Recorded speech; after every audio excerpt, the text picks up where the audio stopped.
Мынакей караңыздар, ошондой эле чакан, тыпыйган экскаваторду үйгө канализация киргизүү маселесинде мисалы батпай калат го берки чоңдор. Мындан да кичинекейлери болот экен. Асты болсо мынакей портерге жүктөп алып, каалаган жерге алып барып, чоң экскаваторлор батпаган жерде ушулар менен иш кылсаңыздар болот. Караңыздар. Түр-түрү менен. Аябай ыңгайлуу, жакшы.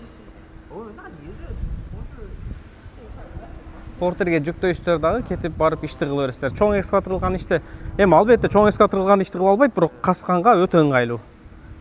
Мен өзүм үйгө сууну киргизгенде берки каскандарга айтсам, байке ушундай кичинекей экскаваторго айтсаңыз, ошол бизге караганда арзаныраак болот деп айткан да. Ушундай мен кастыртканбыз. Ошол туугандар.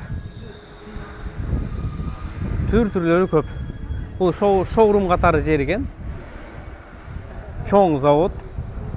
Көбүнчөсү ошо Россияга чыгарабыз дейт. Россия, Казакстан, Өзбекстан. Өзбекстанга чыгарбайт экен, Россия, Казакстан көп чыгарат экен азыркы учурда.